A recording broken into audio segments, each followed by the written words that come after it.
Hello friends, welcome back to my channel. इस video में हम स्टार्ट करेंगे क्लास 7th का चैप्टर नंबर 1। ये मेरे खुद के हैंड रिटन नोट्स हैं। इनके हेल्प से आप हर तरह का क्वेश्चन सॉल्व कर लेंगे एंड आपकी बेसिक अंडरस्टैंडिंग, आपके चैप्टर की अंडरस्टैंडिंग भी हो जाएगी।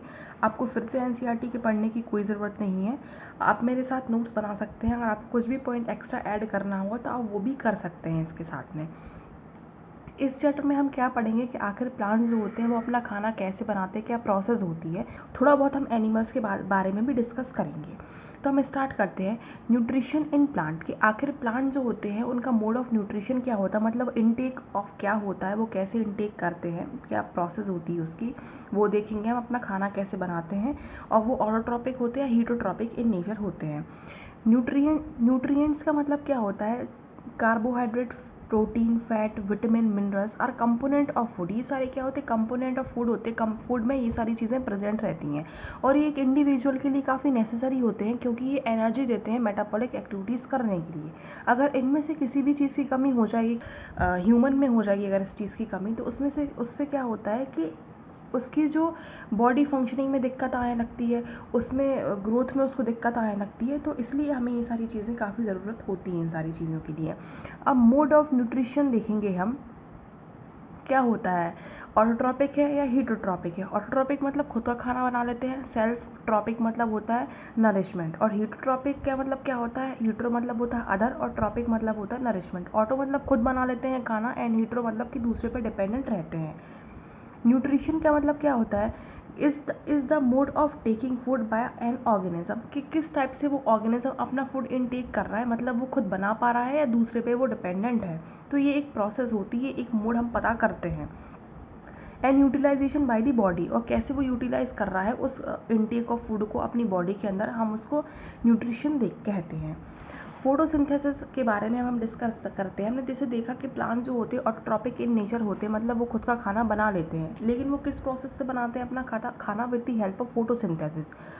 Food making process in plant, food making process in plant को हम फोटोसिंथेसिस बोलते हैं।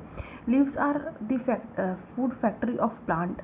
ये लीव्स फैक्ट्री, जो लीव्स होती हैं फूड फैक्ट्री ऑफ प्लांट होती हैं क्योंकि लीव्स में ही इनका सारा खाना बनता है, फोटोसिंथेसिस होती है एंड लीव्स से ही क्या है डिफरेंट पार्ट्स में डिस्ट्रीब्यूट होता है ये सारा खाना। रॉ मटेरियल ज़रूरत होते हैं इसमें, जैसे हम खाना बनाते हैं घर में तो हमें कुछ सामान चाहिए पड़ता है, सब्जी है तो सब्जी चाहिए पड़ेगी, आटा चाहिए पड़ेगा रोटी बनाने के लिए। सिमिलरली क्या है कि जब प्लांट्स को भी अपना खाना बनाना है, प्रिपेयर करना है, तो उनको भी कुछ ना कुछ चीज़ें पर चाहिए पड़ेंगी। तो उनको वाटर और कुछ मिनरल्स चाहिए पड़ते हैं जो कि सॉइल से उनके पास आ जाते हैं। रूट उनको क्या कर लेता है, रूट इन सब मिनरल्स को और वाटर को खींच लेता है अपने पास और लीव्स तक भेज देता है वो। कार्बोहाइड्रेट CO2 चाहिए पड़ती है, एक और चीज़ कार्बोहाइड्रेट चाहिए पड़ेगी जो कि एयर से मिल जाती है उनके लिए through the tiny pores present on the surface of leaves. Carbohydrate कहाँ से मिलती है, एयर से मिलती है, जो कि उनके लीव्स में छोटे छोटे टाइनी पोर्स प्रेजेंट रहते हैं जो कि हमें माइक्रोस्कोप से ही दिखेंगे। अगर आप नॉर्मली देखने के लिए जाएंगे लीव्स को तो आपको नहीं दिखेंगे वो टाइनी पोर्स।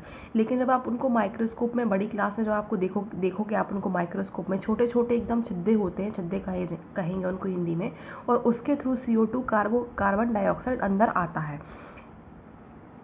पोर्स जो होते हैं स्टोमेटा से सराउंडेड होते हैं, stomata surrounded by the guard cell. उसको क्या कहते हैं, उन पोर्स को हम स्टोमेटा कहते हैं, साइंटिफिक नेम हम उसको स्टोमेटा कहते हैं, जो कि गार्ड सेल से सराउंडेड रहता है, जो कि उसको ओपनिंग एंड क्लोजिंग में रेगुलेट करता है।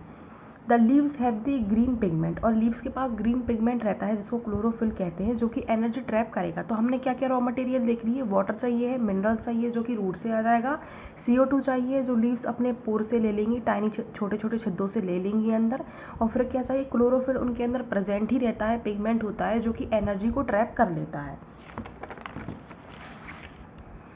It help leaves to capture the energy of the sunlight. मैंने इससे आपको बताया कि वो क्या करेगा, एनर्जी को, सनलाइट की जो एनर्जी है उसको कैप्चर करने में हेल्प करता है। ये जो सनलाइट होती है ये फोटोसिंथेसिस में यूज होती है। Since the synthesis of food occur in the presence of sunlight it is called photosynthesis. जैसा आपको पता है कि ये किसके थ्रू हो रही है, सनलाइट के प्रेजेंस में हो रही है, खाना उसके प्रेजेंस में बन रहा है, इसलिए हम उसको फोटोसिंथेसिस बोलते हैं। फोटो मतलब लाइट और सिंथेसिस मतलब टू कंबाइन। फोटो का मतलब लाइट है और सिंथेसिस का मतलब टू कंबाइन। अब आपके बुक में एक ब्लू कलर में सेल के बारे में दिया हुआ कि आखिर सेल क्या होते हैं। सेल जो होते हैं tiny unit of every living organism. हर एक ऑर्गेनिज्म, हर एक लिविंग ऑर्गेनिज्म, चाहे मैं हूँ चाहे आप हैं, हर एक लिविंग ऑर्गेनिज्म इन सेल से बनता है। फॉर एग्जांपल जैसे घर है तो घर ईंटों से बनता है, तो बहुत सारी ईंटें मिलकर घर बनाती हैं। सिमिलरली हमारी जो बेसिक यूनिट होती है हमें कौन बनाता है, हमें छोटे छोटे सेल्स मिलकर हमें बनाते हैं। तो cell is surrounded by the boundary called cell membrane. अब वो सेल है तो वो बाउंड्री से सराउंडेड रहता है जिसको हम सेल मेम्ब्रेन कहते हैं। न्यूक्लियस प्रेजेंट रहता है, स्पेरिकल स्ट्रक्चर होता है जिसका। साइटोप्लाज्म जो कि इसके साइटोप्लाज्म अंदर न्यूक्लियस को कंटेन करता है और ये जेली लाइक सब्सटेंस होता है। ये जैसे मैंने आपको बताया कि सेल है तो सेल ये आउटर बाउंड्री है, जो आउटर बाउंड्री को सेल मेम्ब्रेन बोलेंगे। अंदर ये प्रेजेंट है इसको न्यूक्लियस बोलेंगे। और न्यूक्लियस किस में प्रेजेंट है, साइटोप्लाज्म में प्रेजेंट है जो कि जेली लाइक मटेरियल होता है। और ये पूरी चीज़ क्या होती है, पूरा जो है ये सेल है। तो सेल के बारे में हमने देख लिया। अब हम फिर से देखेंगे फोटोसिंथेसिस आखिर होती कैसी। अभी हमने पूरी प्रोसेस देख ली, हमने स्टेप बाय स्टेप देख लिया कि कहाँ से क्या क्या प्लांट लेता है, रॉ मटेरियल अपने उसको ले लिया, और फोटोसिंथेसिस क्यों कहते हैं हमने वो भी देख लिया। अब इसकी एक रिएक्शन होती है carbon dioxide plus water present chlorophyll, जिसको क्या करता है, सनलाइट को ट्रैप करता है। In presence of sunlight carbohydrate और ऑक्सीजन बनता है। मतलब CO2 और वाटर सनलाइट की प्रेजेंस में, सनलाइट कहाँ प्रेजेंट होती है, कौन ट्रैप करता है, क्लोरोफिल ट्रैप करता है उसके लिए। इन सबको क्या है कंबाइन करके क्या बनता है, कार्बोहाइड्रेट और ऑक्सीजन बनता है। During the process oxygen is release. और इस प्रोसेस में क्या होती है, ऑक्सीजन रिलीज होती है। ऑक्सीजन जो है हमारे लिए काफ़ी इंपॉर्टेंट होती है। Starch indicates the occurrence of photosynthesis. और स्टार्च जो होता है इसमें इंडिकेट करता है प्रेजेंस ऑफ फोटोसिंथेसिस। स्टार्च भी क्या है, स्टार्च एक फॉर्म ऑफ कार्बोहाइड्रेट है।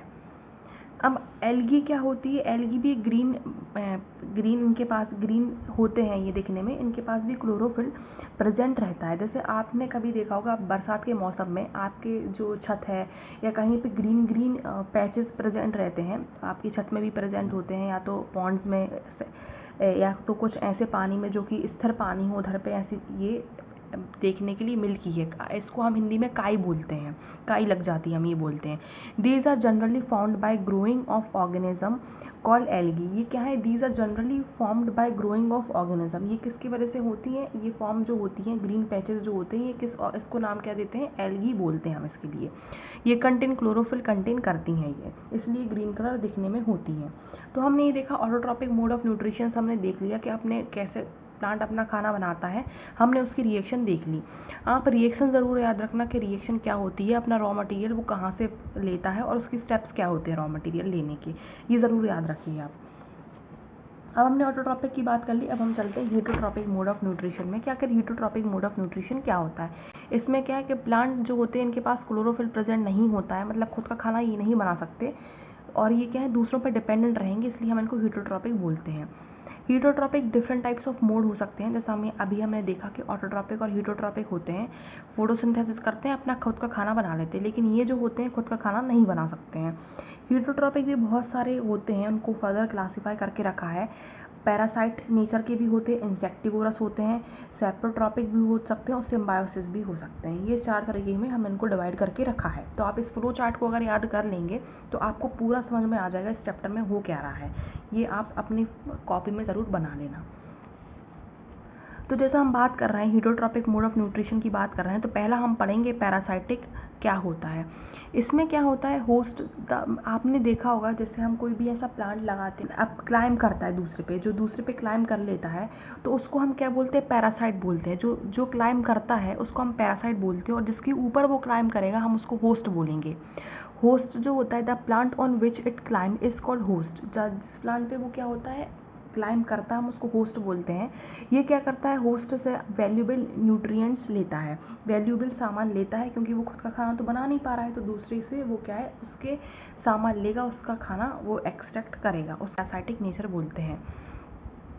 जैसा एग्जाम्पल अगर मैं जैसे बताऊँ आपके लिए, लौकी का पेड़ लगाते हो जैसे आप, तो लौकी का पेड़ क्या होता है कि पूरे में क्या होता है कि वो फैल जाता है। अगर आप उसके लिए जब उसके लिए कोई सहारा मिल जाता है तो वो ऊपर चढ़ जाता है, लेकिन उसके पास तो क्लोरोफिल प्रेजेंट रहता है, रहता है लौकी के पेड़ के पास, लेकिन कुछ एक ऐसे पेड़ रहते हैं जिनके पास खुद का क्लोरोफिल प्रेजेंट नहीं रहता है, तो वो दूसरे के ऊपर क्लाइम कर जाते हैं। तो जिसके ऊपर वो क्लाइम कर रहे हैं उसको हम होस्ट बोलेंगे, और जो प्लांट है जो क्लाइम कर रहा है उसको हम बोलेंगे पैरासाइट। तो वो क्या करता है, दूसरे से उससे क्या है कि उसके न्यूट्रिएंट्स लेता है। फिर हम देखेंगे दूसरा इंसेक्टिवोरस प्लांट्स। इंसेक्टिवोरस मतलब कि इंसेक्ट, आपको समझ में आ रहा हो, इंसेक्ट तो मतलब ये क्या है, इंसेक्ट को खाता है। इंसेक्ट ईटिंग प्लांट कहते हैं, इंसेक्टिवोरस कहलाता है ये। इसमें एग्जांपल होता है पिचर प्लांट। पिचर प्लांट जो होता है, जब भी इसके पास कोई भी इंसेक्ट आता है तो ये क्या है, कैप्चर कर लेता है उस इंसेक्ट के लिए। जैसे ही वो इंसेक्ट उसके ऊपर बैठता है, उस पिचर प्लांट के ऊपर बैठता है, तो उसमें एक जेली लाइक सब्सटेंस रहता है जिसकी वजह से वो इंसेक्ट चिपक जाता है और वो अपना मुंह बंद कर लेता है और वो उसके अंदर चला जाता है और वो उसको खा लेता है। तो उसको इंसेक्टिवोरस प्लांट कहते हैं। देखते हैं सेप्रोट्रॉपिक क्या कहलाता है। सेप्रोट्रॉपिक मोड ऑफ न्यूट्रिशन क्या होता है, जिसमें ऑर्गेनिज्म किसी दूसरे ऑर्गेनिज्म पर डिपेंड करता है, किस पे, जो कि डेथ एंड डिके हैं। The mode of nutrition in which organism take the nutrients from the death and decay material. Death and decay material से अपना खाना एक्सट्रैक्ट कर रहा है। फॉर एग्जाम्पल आपके बुक में ब्रेड के बारे में दिया है, तो उसको हम क्या सेप्रोट्रॉपिक न्यूट्रिशंस बोलते हैं, मोड ऑफ न्यूट्रिशन बोलते हैं हम। Such organism with saprotrophic mode of nutrition are called saprotrophs. और जो ऑर्गेनिज्म ऐसा करते हैं उनके लिए हम सेप्रोट्रॉप्स बोलते हैं।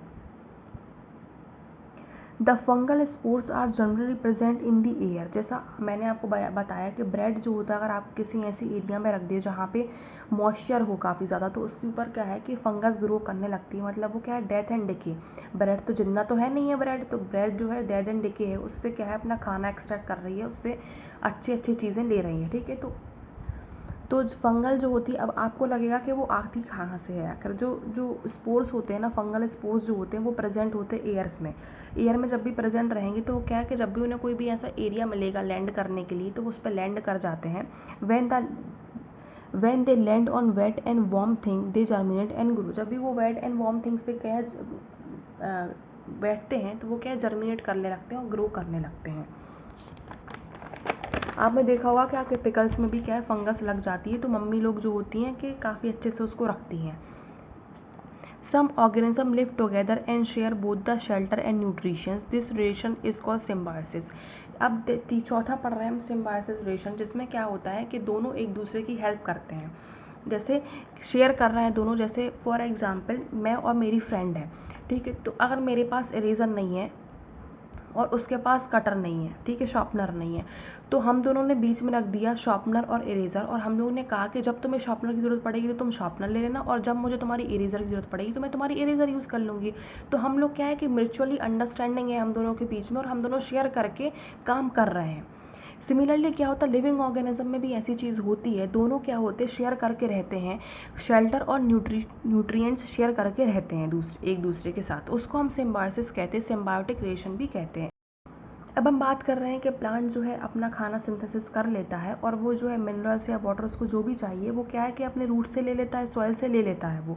तो लेकिन सॉइल धीरे धीरे करके अपनी फर्टिलिटी और अपने जो मिनरल्स थे, जो भी उसके एसेंशियल चीज़ें थी, वो कम होने लगती हैं। तो आप देखते होंगे फार्मर्स जो होते हैं फर्टिलाइज़र्स और मैन्योर्स यूज़ करते रहते हैं, जिससे सॉइल जो है वो एनरिच होती रहे। जो फर्टिलाइज़र्स होते हैं, जो मैन्योर्स होते हैं, वो क्या है कि काफ़ी इंपॉर्टेंट कंपोनेंट्स कंटेन करके रखते हैं अपने पास, जैसे नाइट्रोजन हो गया, पोटेशियम हो गया, फॉस्फोरस हो गया। ये सारी चीज़ें सॉइल के लिए काफ़ी इंपॉर्टेंट होती हैं, और जो है फार्मर्स इसको टाइम टू टाइम ऐड करते रहते हैं सॉइल में, जिससे सॉइल एनरिच बनी रहे। आई होप आपको वीडियो पसंद आई होगी। Please like, comment and subscribe करना ना भूलें। नेक्स्ट चैप्टर में हम प्लांट्स के बारे में, हमने इसमें प्लांट्स के बारे में देख लिया, नेक्स्ट चैप्टर में हम एनिमल्स के बारे में देखेंगे कि एनिमल्स के क्या प्रोसेस होती हैं, वो देखेंगे। लाइक, कमेंट एंड सब्सक्राइब करना ना भूलें।